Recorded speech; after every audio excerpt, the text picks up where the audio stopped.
دوستو السلام علیکم ورحمۃ اللہ۔ سلسلہ بار موضوع چل رہا تھا رحلت مصر و حجاز۔ آج مصر میں چلتے ہیں۔ آپ کو معلوم ہے دنیا میں مصر کی تاریخ فرعونوں کے ساتھ وابستہ ہے۔ مصر کے فرعون اپنی فرعونیت کی وجہ سے دنیا میں مشہور ہیں۔ مصر میں فرعون ایک نہیں ہوا۔ اس زمانے میں ہر اس شخص کو فرعون کہا جاتا تھا جو مصر کا بادشاہ بنتا تھا، لیکن جتنے فرعون تھے ان کے آثار اور باقیات کو جا کر دیکھا یا تاریخ میں پڑھا یا قرآن حکیم میں پڑھا تو فرعونوں کے متعلق ان کے ذہنی فکر نظریے کو ان کے فکر و نظریے کو معلوم کیا جاتا ہے۔ ان کے آثار قدیمہ سے، تاریخ سے، قرآن حکیم سے تو پتہ چلتا ہے کہ ان کے نزدیک انسانیت کا، حکومت کا معیار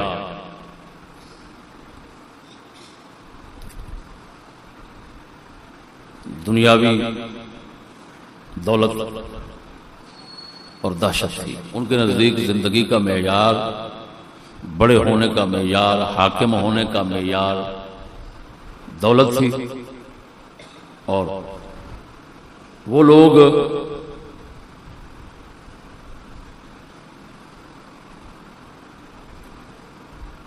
زندگی کا معیار دنیا کے اسباب سے سمجھتے تھے۔ ان کے آثار قدیمہ، تاریخ، قرآن پاک سے جو پتہ چلتا ہے، جب ہم نے جا کر دیکھا ان کے باقیات کو، آثار کو، ان کے چھوڑے ہوئے ساز و سامان کو، تو پتہ چلتا ہے کہ ان کی زندگی اسی کے آس پاس گھومتی تھی کہ زیادہ سے زیادہ دنیا کے زندگی کے حیران کن اسباب، آلات ایسے بنائے جائیں اور ان کے ذریعے لوگوں کے دلوں میں اپنا رعب بٹھایا جائے، اپنی دہشت بٹھائی جائے، اپنا خوف بٹھایا جائے۔ ان کے جب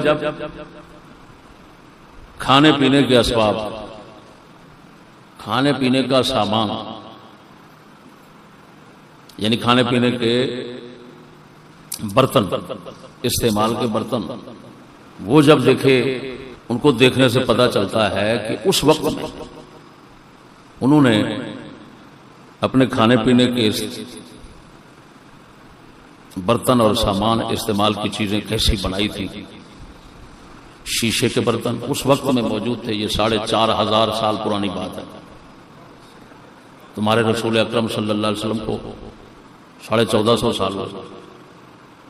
یہ 4,500 سال پرانی بات ہے۔ اس وقت شیشے کے برتن، جگ وغیرہ، ہم نے پیالے، یہ چیزیں دیکھی، حیران رہ گئے۔ انتہائی خوبصورت جگ، پانی کی سراہیاں چھوٹی چھوٹی، اور اتنا صفائی کے ساتھ بنی ہوئی۔ یہ کہنے پہ بندہ مجبور ہو جاتا ہے کہ اس زمانے میں فیکٹری تھی ان کو بنانے والی، ورنہ اتنا صفائی بندہ کا ہاتھ تو نہیں پیدا کر سکتا۔ یہ کسی ڈائی میں تیار ہو گیا۔ سونے چاندی کے برتن، ان کے سونے کے بیڈ، وہ تمہارے ہمارے چارپائیوں کی طرح نہیں تھے۔ میں حیران ہو گیا ہوں۔ بیڈوں کو بننے کے لیے جو تاریں ہوتی ہیں، پٹی ہوتی ہے، وہ پٹی بڑی عجیب تھی۔ 4,500 سال ہوئے، ابھی موجود ہے سب کچھ۔ چارپائی ان کی، وہ بیڈ ان کا وہ لٹکا ہوا ہوتا تھا، اوپر چھتوں کے ساتھ نا لٹکا ہوا ہوتا تھا۔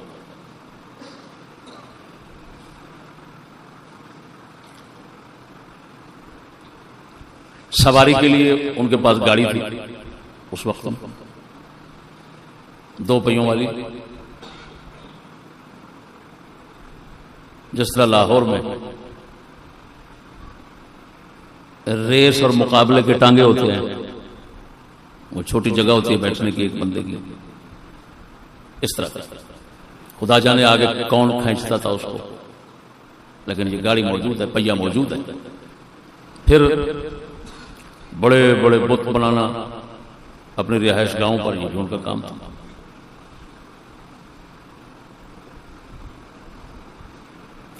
انہوں نے اہرام مصر بنائے،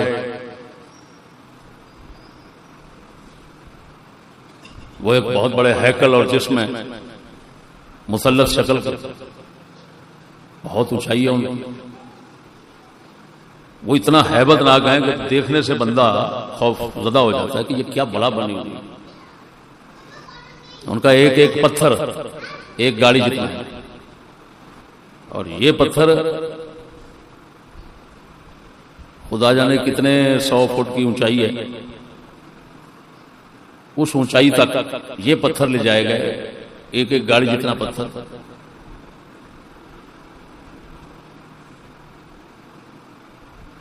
25 من کا، 30 من کا، 40 من کا، پتہ نہیں کتنا کتنا وزن ہے اس ایک ایک پتھر کا۔ پھر ان کی پوری صفائی ہے، خوب تراش کے پھر برابر ان کو جوڑا گیا ہے، درمیان میں سوئی بھی داخل نہیں ہوتی۔ تو اسی صفائی کے ساتھ اتنا بلندی تک کون لے گیا، حیران ہو جاتے ہیں بندے۔ آج کل تو کرینے ہیں، اٹھاتی ہیں اور رکھ دیتی ہیں، مختلف قسم کی کرینے ہیں۔ تو بھئی یہ پتھر کیسے لے گئے اوپر؟ بندوں کا تو اتنا کام ہی نہیں ہے۔ آج کے مستریوں سے ایک اینٹ اتنا صفائی کے ساتھ نہیں جوڑی جاتی جتنا صفائی کے ساتھ انہوں نے اتنے بڑے پتھروں کو رکھا۔ یہ میں آنکھوں دیکھی بات کر رہا ہوں۔ گورے لوگ، سائنسدان لوگ وہاں آتے ہیں، پاگل ہو رہے ہیں، گھوم رہے ہیں ادھر ادھر، دیکھ رہے ہیں یار یہ کیا چیز ہے، کیسے بنایا، کیا 800 کلومیٹر دور سے وہ پتھر لائے گئے۔ بھئی 800 کلومیٹر دور سے اتنا بڑا پتھر وہ تو گاڑی اٹھا کے لا سکتے ہیں، بندے کیسے اٹھا کر لائیں گے؟ یہ سب کچھ اپنی زندگی کے اتنا خوفناک اور اتنا خوبصورت اور اتنا مضبوط زندگی کے اسباب انہوں نے کیوں بنائے کہ ان کے نزدیک زندگی اسی اسباب کی ہیبت کے ساتھ تھی، انہی اسباب کی طاقت کے ساتھ تھی، لہذا کوشش کرتے تھے بھئی پہلے سے میں بڑھ جاؤں، میرے پاس سامان زیادہ ہونا چاہیے، میری دہشت، ہیبت، روب، دبدبا، خوف دلوں کے اندر زیادہ ہونا چاہیے۔ تو اپنے خوف کو زیادہ کرنے کے لیے، اپنی ہیبت روب کو لوگوں کے دلوں میں بڑھانے کے لیے وہ زندگی کا معیار ایسا رکھتے تھے۔ تو ان کے نزدیک عزت کا معیار یہی دنیا تھی اور دنیا کے یہ اسباب تھے۔ عزت کا معیار ان کے نزدیک انسانیت، شرافت، اخلاق، اللہ پاک کا خوف اور بندگی، یہ چیز نہیں تھی۔ دوسرے لفظوں میں یوں کہہ سکتے ہو ان کے نزدیک زندگی کا معیار مادی تھا، روحانی نہیں تھا۔ اسی وجہ سے انہوں نے اپنے زندگی کے اسباب میں زیادہ سے زیادہ جدت پیدا کرنے کی کوشش کی، اور زندگی کے اسباب میں حیرت، تحیر پیدا کرنے کی کوشش کی تاکہ لوگ یہ سمجھیں بھائی بندے ہیں تو یہ لوگ ہیں، یہ بندے ہیں، ان کے آگے سر اٹھانا بے وقوفی ہے، ان کے آگے بات بھی کرنے کی نہ سوچنا۔ یہ خدا اپنے آپ کو کہیں تو خدا مان لو، جو کہیں مانتے چلے جاؤ، دیکھو تو صحیح یار ان کے پاس کیا بلائیں ہیں۔ تو ان بھڑووں نے زندگی کے اسباب کو زندگی کا معیار سمجھا، اور اسی معیار کے اندر انہوں نے بلندی زیادہ سے زیادہ حاصل کرنے کی کوشش کی۔ یہ چیزیں ان کی زندگی کے اسباب کو دیکھنے سے معلوم ہوتی ہیں۔ ان کی تاریخ کتابوں میں جو لکھی ہے یا قرآن پاک میں آئی ہے، اس کو صحیح سمجھنا ہو تو اسباب ان کے دیکھ لیں، یہ سمجھ آ جائے گا یہ کیا فرما رہا ہے قرآن پاک اور تاریخ کیا کہتی ہے۔ فرعونوں کی زندگی سے، فرعونوں کے اسباب سے، فرعونوں کے مال و متاع سے ہمارے سامنے زندگی کا ایک معیار آ گیا فرعونوں والا۔ اب اس کے مقابلے میں ایک معیار زندگی آتا ہے انبیاء والا۔ علیہم الصلوۃ والتسلیم۔ جب بات آتی ہے انبیاء علیہم السلام کی زندگی کے معیار کی، ان کے آثار کو، باقیات کو دیکھیں، ان کی تاریخ پڑھیں، سیرت پڑھیں، قرآن حکیم پڑھیں، تو آپ کو زندگی کے اسباب میں جو ایک ہیبت اور حسن، قوت، مضبوطی فرعونوں کے اسباب میں ملے گی، ایسے اسباب اور ایسی قوت، ایسی مضبوطی، ایسی حیرت انبیاء علیہ السلام کی زندگی میں نہیں ملے گی۔ ان کے جو زندگی کے اسباب ہیں نا، ان کو سمجھو فرعونی اسباب زندگی کے ساتھ کوئی نسبت نہیں ہے، یہ سمجھو کل عدم ہے، جس سے صاف پتہ چلتا ہے کہ انبیاء علیہ السلام کے نزدیک معیار زندگی وہ نہیں تھا جو فرعونوں کا تھا۔ فرعونوں سمجھ لیا، فرعونوں کا سمجھ لیا۔ اب فرعون کے مقابلے میں حضرت موسیٰ علیہ السلام، سیدنا موسیٰ علیہ السلام کی زندگی شریف کے آثار مبارک کچھ عرصہ رہے۔ کیا تھا؟ جوڑا شریف، پاؤں کا جوڑا شریف، ہاتھ کا ڈنڈا شریف، یا خدا کی کتاب، یا ان کے بڑوں کے، بزرگوں کے، نبیوں کے، سابقین کے کچھ نشانیاں، یہ ان کے آثار۔ نہ موسیٰ علیہ السلام کا کوئی مکان مصر میں ادھر ادھر کہیں نظر آتا ہے، نہ ان کے استعمال کے ایسے مضبوط کوئی برتن نظر آتے ہیں۔ فرعونوں والے گھر، فرعونوں والا سامان موسیٰ علیہ السلام کی زندگی شریف میں نظر نہیں آتا، بلکہ ان کے پاس اگر قوت تھی، طاقت تھی، تو ساری غیبی تھی، غیبی اور روحانی تھی، کہ انہوں نے خدا پاک کے ساتھ تعلق مضبوط کیا اور فرعونوں نے دنیا کے اسباب کے ساتھ تعلق مضبوط کیا۔ ان بھڑووں نے سمجھا زندگی دنیا کے اسباب کے ساتھ ہے، اور ان پاکوں نے سمجھا زندگی خدا کے ساتھ۔ اتنا بڑا لوگوں کے مقابلے میں اٹھنے والے موسیٰ علیہ السلام، کتنا غربت کا گھر ہے کہ آپ کی ہمشیرہ محترمہ صلوات اللہ وسلم علیہ، آپ کی ہمشیرہ محترمہ فرعون کی گھر والی حضرت سیدہ بی بی آسیہ پاک کے پاس وہ کام کرتی تھی۔ جب موسیٰ علیہ السلام نے بی بی آسیہ کے پاس بچپنے میں دودھ پینا کسی عورت کا گوارا نہ کیا، تو آپ کی ہمشیرہ محترمہ سلام اللہ علیہا انہوں نے کہا کہ کیا میں بتاؤں ایک بی بی جو ان کا دودھ پی لے گا؟ کون سا؟ انہوں نے موسیٰ علیہ السلام کی اماں جان کو بتا دیا، کیونکہ اماں تھی، خدا پاک کی حکمت تھی، ملانا تھا آج یہ بچھڑا ہوا بیٹا ماں کو۔ تو انہوں نے کہا بلاؤ۔ حضرت موسیٰ علیہ السلام کی اماں جی قبلہ تشریف لائیں اور آ کر دودھ پلایا، فوراً انہوں نے دودھ پی لیا، اور کسی عورت کا دودھ نہیں پی رہے تھے۔ یہاں سے مصر سے تشریف لے جا کر ہجرت فرما اکیلے جاتے ہیں حضرت موسیٰ علیہ السلام۔ اب اگلے نبی کی بات کر رہا ہوں، فرعونوں کے مقابلے میں، فرعونوں کی زندگی کے مقابلے میں نبی کی زندگی سنا رہا ہوں، ایک اور نبی کی۔ موسیٰ علیہ السلام یہاں مصر سے چلتے ہیں، خشکی کے راستے، چلتے چلتے مدین میں پہنچتے ہیں۔ مدین اس وقت سعودیہ میں ہے، اس کا اب نام ہے البدع، بیدال عین، البدع۔ وہاں پہنچے، وہاں ایک کنواں جو اب بھی موجود ہے، حضرت سیدنا موسیٰ علیہ السلام اس کنویں پر پہنچے، اس کا نام ہے کنویں کا بیر السعیدانی۔ ہم نے اس کی زیارت کی اس کنویں شریف پر۔ قرآن حکیم نے قصہ بیان فرمایا موسیٰ علیہ السلام کنویں شریف کے ساتھ جا کر کھڑے ہوئے تو دیکھا کہ 2 بیویاں پاکاں ہیں، وہ اپنی بھیڑ بکریوں کو نا کنویں کی طرف نہیں جانے دیتی، ہٹاتی ہیں، اور لوگ کنویں پہ پانی پلا رہے ہیں، اپنے جانوروں کو کوئی پانی لے رہا ہے، جانوروں کو پلا رہا ہے، لیکن 2 بیویاں پاکاں ہیں، وہ ایک درخت کے نیچے تشریف فرما ہے، اور جو ان کی بھیڑ بکریاں تھیں وہ جاتی ہیں پانی پینے کے لیے تو ان کو ہٹاتی ہیں، پیچھے جانے نہیں دیتی۔ موسیٰ علیہ السلام حیران ہوئے کہ یار یہ بیویاں پاکاں اور یہ عمل کیوں کر رہی ہیں؟ آپ جا کر ان سے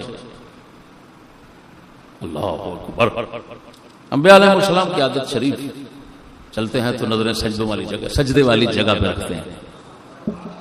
آپ چلتے چلتے قریب گئے، پوچھا بی بی پاکوں سے آپ کیوں ادھر بیٹھے؟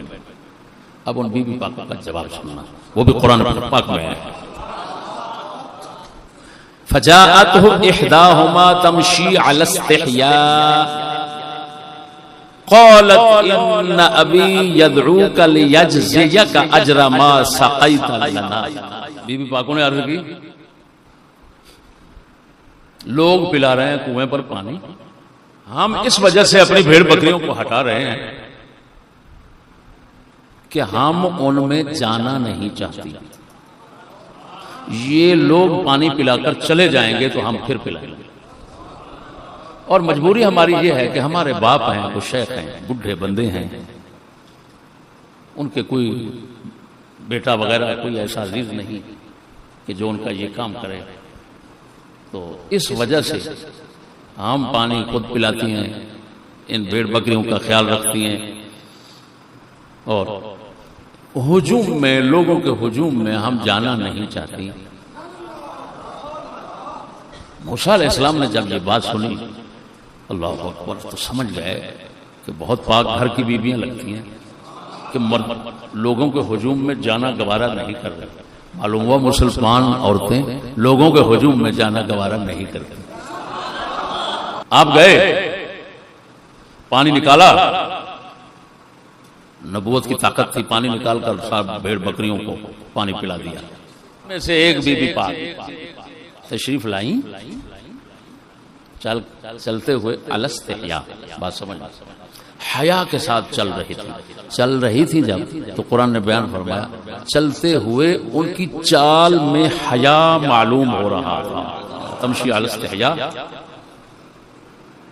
حیا کے ساتھ چل رہی تھی، اس کا مطلب ہے مسلمانوں کی عورتیں ان کے چلنے میں بھی حیا ظاہر ہوتا ہے، تو ان کے چلنے سے دیکھنے والے کو اندازہ ہو جاتا ہے با حیا بی بی ہے، اس کے دل میں برا خیال آنا اس کے حیا کی وجہ سے ختم ہو جاتا ہے۔ بلکہ یوں کہیں کہ اس کے دل میں برے خیال کا آنا وہ بھی پیدا نہیں ہوتا، وہ حیا سے پہچان جاتا ہے، اس کے دل میں شرم آ جاتا ہے۔ عزت دار بھی ہے، بری آنکھوں سے دیکھنا اچھا نہیں۔ ساتھ ہی آپ کے اسلامتی ماحول تعلیم کے حوالے سے بات کرتا ہوں، اس سے پتہ چلتا ہے کہ اٹک مٹک کر چلنا جو کہتے ہیں نا جس کو، دیکھو کیسی چلتی ہوں، دیکھو کیسی لگتی ہوں، اٹک مٹک کے چلتی ہوں، یہ لانتی عورتوں کا، کافرہ عورتوں کا کام ہے، مسلمان عورتوں کا کام نہیں ہے۔ چلنے میں، عورت کا چلنے میں دیکھنے والوں کو اپنی طرف مائل کرنا، یہ خود ایک زنا ہے، خود برائی ہے جو کسی اور مسلمان عورت سے ممکن نہیں ہے۔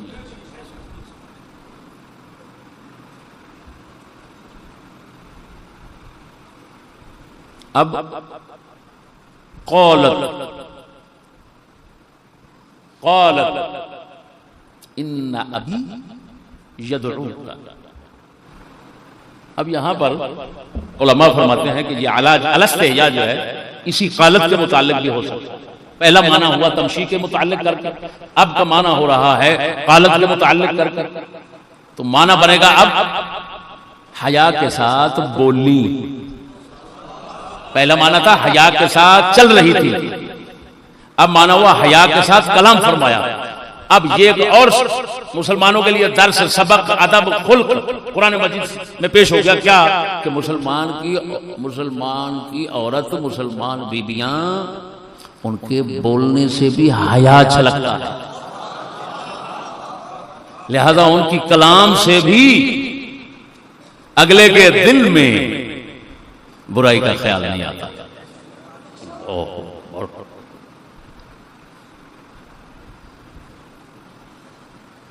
اس کا مطلب ہے عورت کو بولنے کا انداز ایسا سکھانا جس میں حیا نہ ہو. یہ کافروں کا کام ہے، مسلمانوں کا کام نہیں ہے. قرآن کی بات کر رہا ہوں یا قرآن سے باہر نہیں.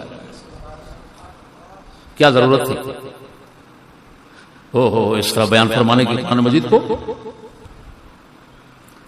اس کا مطلب ہے سکول میں جو باڈی لینگویج پڑھایا جاتا ہے تو وہ اسی وجہ سے پڑھایا جاتا ہے. یہ کافروں کی تعلیم ہے، کفر سکھاتے ہیں، اللہ رسول کا مقابلہ سکھاتے ہیں، اور انسانوں کو انسانیت کے خلاف،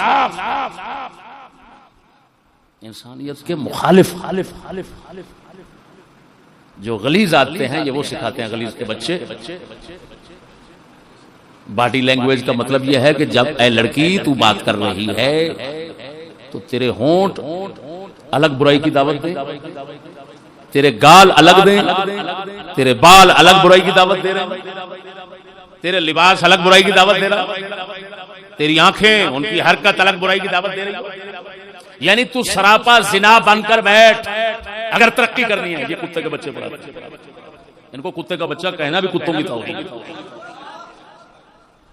خدا فرما رہا ہے چلنے میں حیا، بولنے میں حیا، اور یہ کہتے ہیں نہیں، پورے سر سے لے کر پاؤں تک بے حیائی اور برائی کی دعوت ہر کسی کو مل رہی ہو تاکہ اس گشتی کو دیکھنے والا کوئی بھی ایسا مرد نہ ہو اٹھے تو اس کی کوئی چیز باقی رہ جائے.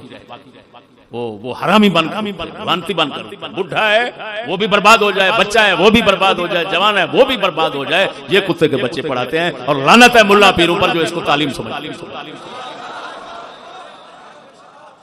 کتے کے بچے تمہیں شرم نہیں آتی؟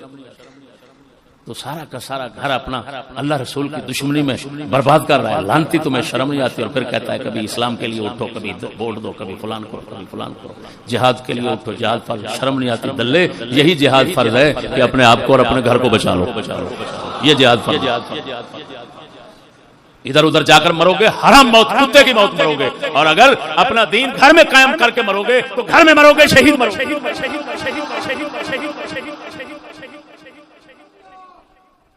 ملعونین اینما ثقفوا کی منڈی لگی ہوئی ہے بندہ کیا کرے. اب بھائی بات سمجھ، ان ابی بی بی پاک آ کر عرض کرتی ان ابی یدعو، میرے باپ آپ کو بلا رہے ہیں، لیجزیک اجر ما سقیت لنا، جو آپ نے ہماری بھیڑ بکریوں کو پانی پلایا ہے اس کی اجرت دینے کے لیے آپ کو بلا رہے ہیں. اللہ اکبر اللہ اکبر. فلما جاءه وقص عليه القصص، موسیٰ علیہ السلام حضرت شعیب علیہ السلام کے پاس تشریف لے گئے، سارا قصہ کہانی سنائی کہ مصر سے آیا ہوں، ایسے آیا ہوں، یہ ہوا وہ. آپ نے فرمایا لا تخف، خوف نہ کیجیے، نجوت من القوم الظالمین، آپ ظالم قوم سے نجات پا گئے ہیں. یعنی کیا ان کا ملک اور تھا، اب ایک اور ملک میں آپ آ گئے، یہاں پر انشاءاللہ العزیز آپ کو کچھ نہیں ہوگا نقصان، اب مطمئن رہیں. اب بی بی پاک کیا فرماتی ہیں، یا ابا تستاجرہ، ابو جان ان کو، یہ مسافر ہیں، ادھر سے اکیلے بھاگے ہوئے ہیں، ادھر سے آئے ہوئے ہیں، کوئی ان کا سہارا نہیں ہے، اور آدمی اتنا ایماندار ہے، دیانتدار بندہ ہے، ہم نے دیکھ لیا، تو اس کو آپ اپنے پاس مزدور رکھ لیں. اب کیونکہ حضرت موسیٰ علیہ السلام کے پاس اس کو تنخواہ دینے کے لیے وہ پیسہ ویسا نہیں تھا، وہ فرعون تھے، وہ فرعون تھے جنہوں نے اہرام مصر بنائے کتنا دولت خرچ ہوئی کچھ نہیں کہہ سکتے، اندازہ ہی نہیں ہے، سائنسدانوں کو اندازہ نہیں ہو سکتا کہ کتنا دولت یہاں لگی ہے۔ لوگوں کو استعمال کیا، مزدور بنایا، کتنا دولت لگی کچھ نہیں کہہ سکتا، لیکن یہ فرعونوں کے مقابلے میں نبی تھے۔ ان بھڑووں کا معیار زندگی اور تھا، ان پاکوں کا معیار زندگی اور تھا۔ یہ اپنی زندگی کا معیار اعلیٰ بناتے تھے خدا کا بندہ بننے میں، اور وہ کتے اپنا معیار زندگی بلند بناتے تھے خدا کے بندوں کو اپنا بندہ بنانے سے۔ اسی وجہ سے تو وہ خدا ہی دعویٰ کرتے تھے۔ اب حضرت شعیب علیہ السلام مزدوری کے لیے رکھتے ہیں حضرت موسیٰ علیہ السلام کو اپنے پاس، تو کیا طے ہوتا ہے؟ اپنی بیٹی پاک سے اس بندے کی دو صفتیں وہ جان چکے تھے، ایک تو طاقتور ہے، دوسرا امانت دار بڑا ہے۔ تو آپ نے فرمایا تم میرے پاس مزدوری کرو گے، یہ بھیڑ بکریاں جو ہیں یہ چرانی ہیں، اس کی عوض میں اپنی ایک بیٹی کو آپ کے نکاح میں دینا چاہتا ہوں۔ قال إني أريد أن أنكحك إحدى ابنتي هاتين على أن تأجرني 8 حجج فإن أتممت 10 فمن عندك وما أريد أن أشق عليك ستجدني إن شاء الله من الصالحين۔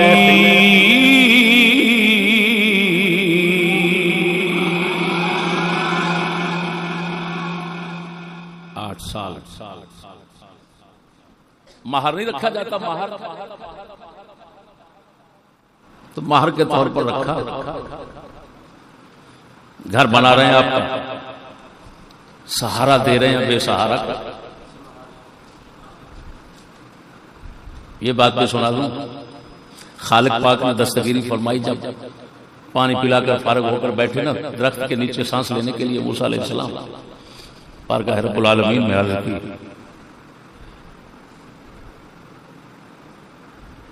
ثم تولى إلى الظل فقال رب إني لما أنزلت إلي من خير فقير۔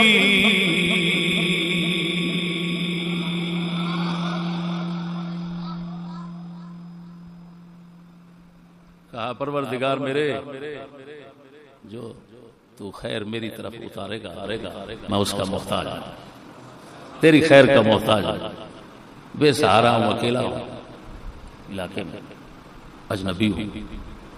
تو خدا پاک نے سنی نبی کی دعا، تو نبی کے گھر میں جگہ دے دی۔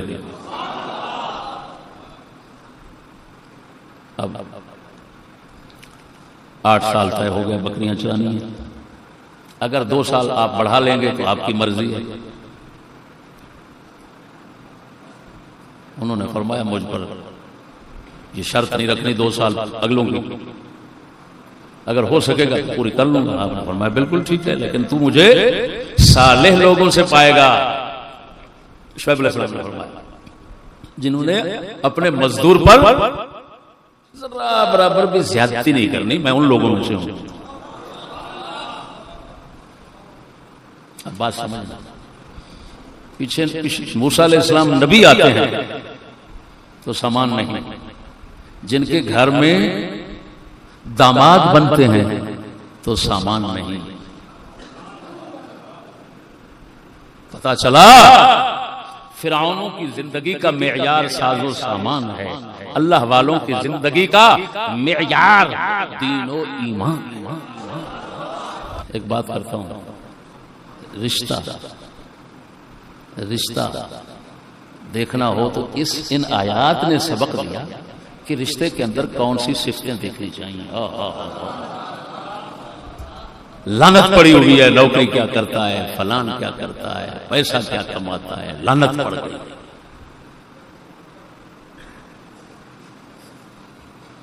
ان کے پاس کیا پیسہ تھا جن کو رکھا جا رہا ہے بکریوں کو چرانے کی مزدوری پر؟ کیا پیسہ ہوگا ان کے پاس؟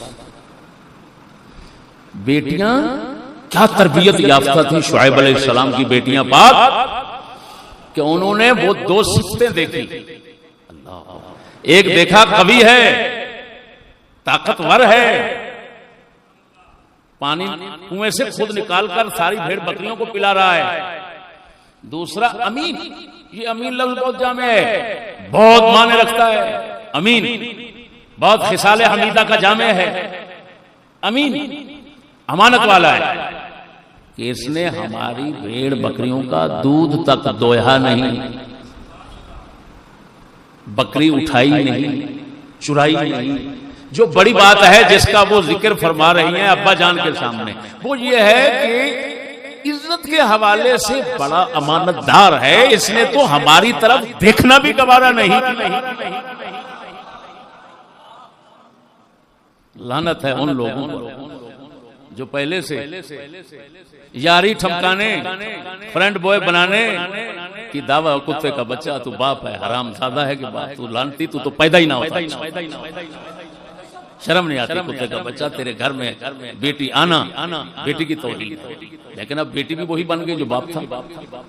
اب دیکھو امانت وہ دیکھ رہی ہے. باپ کو جا کر یہ جب بتایا کہ دو صفتیں ہیں، قوی اور امین ہے، ابا جان کو تسلی ہو گئی، اطمینان ہو گیا کہ ایسا شخص گھر کا فرد بنا لیا جائے، گھر کا آدمی بنا لیا جائے تو کما. اس کا مطلب ہے دوسرے لفظوں میں پاک دامنی، نظر کی، زبان کی، دل کی پاکی. رشتہ ڈھونڈنے میں اس کا خیال کرنا چاہیے. یہ قرآن پاک پڑھا رہا ہے، سمجھا رہا ہے. اب بات سمجھ. اب میرے دوستو وقت زیادہ ہو گیا. میں سمجھانا یہی چاہتا تھا کہ زندگی کے معیار دو ہیں، ایک فرعونوں کا ہے، ایک نبیوں کا ہے. ان کے نزدیک عزت اس میں ہے، انبیاء علیہ السلام ان کے نزدیک عزت اس میں ہے. بات سمجھنا. اب قرآن پاک کی آیت پڑھی بلقیس نے، حضرت بلقیس. انہوں نے کہا یہ جو بادشاہ لوگ ہوتے ہیں جب کسی شہر میں آتے ہیں اس کو فتح کرتے ہیں تو فساد ڈالتے ہیں. بات سمجھنا، فساد ڈالتے ہیں. عزت والوں کو ذلیل بنا دیتے ہیں، ذلیلوں کو عزت والا بنا دیتے ہیں. اب وہ کہہ رہی ہے اور معنی میں توجہ کہ ہم بادشاہ، یعنی جب آتے ہیں حملہ کرتے ہیں بادشاہ کسی ملک پر یا کسی علاقے پر، تو وہاں کے بادشاہوں کو ذلیل بنا کر دیتے ہیں، اور جو ذلیل یعنی جو عوام ہوتی ہے ان میں سے کسی کو اٹھاتے ہیں تو بادشاہ بنا دیتے ہیں جو ان کی مرضی کے چلتا ہے. یہ نظریہ تھا بلقیس کا. اس وقت وہ مشرکہ کافرہ تھی. سمجھ نہیں آ رہا. اب اس کی نظر میں بھی بلقیس، یہ نقطہ سمجھنے کا ہے، بلقیس کی نظر میں جو بادشاہ دنیا کے لالچی ہوتے ہیں نا، اور دنیا ہی ان کے نزدیک سب کچھ ہوتا ہے فرعون کی طرح، ان کی پہچان کے لیے بلقیس کی ایک بات قرآن نے کی ہے کہ اس نے کہا یہ جو سلیمان مجھے کہہ رہا ہے کہ جلدی سے میرے پاس آ جاؤ ورنہ میں چڑھائی کروں گا تو میں ذلیل کر کے نکال دوں گا. اس نے کہا میں دیکھتی ہوں یہ کیا بندہ ہے، یہ بادشاہ دنیا کا طالب ہے. اس نے کہا میں بھیجتی ہوں ہدیہ. اب ظاہر بات ہے ان کے ہدیے بھی تو بادشاہوں کے کیا بلا تھے. اس نے سونا جواہر قیمتی چیزیں جو تھی ہدیہ دیا قاصدوں کو کہ یہ جا کر سلیمان کو دو. دیکھتے ہیں بما یرجعون کیا جواب لاتے ہیں یہ. فلما جاء سلیمان قال اتمدوننی بمال فما آتانی اللہ خیر مما آتاکم بل انتم بہدیتکم تفرحون. مال آیا، عجیب و غریب مال. آپ نے فرمایا اچھا تم مجھے مال دکھا کر مال کے ساتھ میری مدد کرو گے. تمہیں پتہ نہیں اللہ پاک نے جو مجھے دیا وہ تم سے بہتر ہے. مجھے اس نے دین و ایمان جیسی دولت دی، نبوت کے ساتھ سرفراز فرمایا، یہ دکھاتے ہو مجھے. بل انتم بہدیتکم تفرحون، یہ ایسے ہدیے پر خوش ہونا تمہارا کام ہے، ہمارا کام نہیں ہے. جاؤ واپس کرو یہ ہدیہ، اور ان سے کہہ دو میں ایسی فوج لے کر آ رہا ہوں جس کا مقابلہ کرنا تمہارے بس کی بات ہی نہیں ہوگی۔ اب آپ نے اس کو جو اپنی شان دکھانا چاہیے، حالانکہ اللہ نے تو آپ کو کیا کچھ دیا تھا، جو شان جو عزت سلیمان پیغمبر بلقیس کو دکھانا چاہتے ہیں اور دکھا رہے ہیں، اس کو سنیے کیا آپ نے کائنات کا جو عجیب و غریب سامان خدا نے دیا ہوا تھا آپ یہ دکھانا چاہتے ہیں، اس کو دکھاتے ہیں کہ تو دنیا کو لیے پھرتی ہے، ہماری روحانی طاقت دیکھ اور روحانی حال دیکھ، ہمارے خادموں میں، ہم میں نہیں۔ اپنے دوستوں سے کہتے ہیں کون ہے جو اس کا تخت لے آئے اس کے آنے سے پہلے تو وہ قصہ مشہور ہے کہ جن نے کہا میں لاتا ہوں محفل اٹھنے سے پہلے، آپ نے فرمایا مجھے اس سے پہلے چاہیے، تو ایک علم والے فقیر بیٹھے ہوئے تھے، انہوں نے کہا میں جناب کہ آنکھ جھپکنے سے پہلے حاضر کرتا ہوں، وہ آنکھ جھپکنے سے پہلے حاضر ہو گیا۔ تو آپ نے اس کو دکھایا تو ساز و سامان کے ساتھ میری مدد کرنا چاہتی تھی، تجھے تمیز ہے کہ میرے پاس یہ طاقت ہے، یہ میرا غلام بیٹھا ہوا ہے، میری امت کا بندہ ہے، تو اس نے تیرے تخت کو اتنا جلدی میں میرے پاس حاضر کر دیا، تو بعد میں پہنچ رہی ہے، تخت تیرا پہلے پہنچ رہا ہے، تو بتا کون سی ایسی چیز ہے تیرے پاس دنیا کی جس کے ساتھ تو میری مدد کرنا چاہتی ہے؟ میرا مددگار تو اتنا مضبوط ہے، اتنا تیز۔ انبیاء علیہ السلام نے ہمیشہ جس چیز کو زندگی کا معیار بنایا وہ خدا پاک کا دین اور اطاعت ہے، اللہ اکبر، اس کے ساتھ مضبوط تعلق ہے۔ اور فرعونوں نے جو زندگی کا معیار بنایا بھڑووں نے، وہ دنیا کے اسباب ہیں۔ آج کی دنیا پھر فرعونوں کو پیچھے چل رہی ہے، تو ہر بھڑوا بادشاہ جو دنیا میں دیکھو گے وہ کتے کا بچہ اسی میں زور لگاتا ہے کہ میرے پاس وہ ہونا چاہیے، وہ ہونا چاہیے، اور ہر بندہ پھر اسی دوڑ میں لگا ہوا ہے۔ اور انبیاء علیہ السلام کو چھوڑ کر انبیاء کے مقابلے میں ہر بندہ آیا ہوا ہے۔ او بھائیو، اسی وجہ سے یہ دور ایمان ظاہر کرنے کا ہے۔ شکلیں صورتیں ظاہر، وہ تو مسجد بھی ہے، مدرسہ بھی ہے، ہاں جی، جلسے بھی ہیں، داڑھی بھی ہے، حج بھی ہے، عمرہ بھی ہے، میلاد بھی ہے، حضرت کے آنا جانا ہے، درود سلام ہے، سب کچھ ہے، لیکن لعنتیوں سے پوچھو، لعنتی جب نبیوں کے مقابلے میں آیا ہوا ہے تو ایمان کہاں رہے گا؟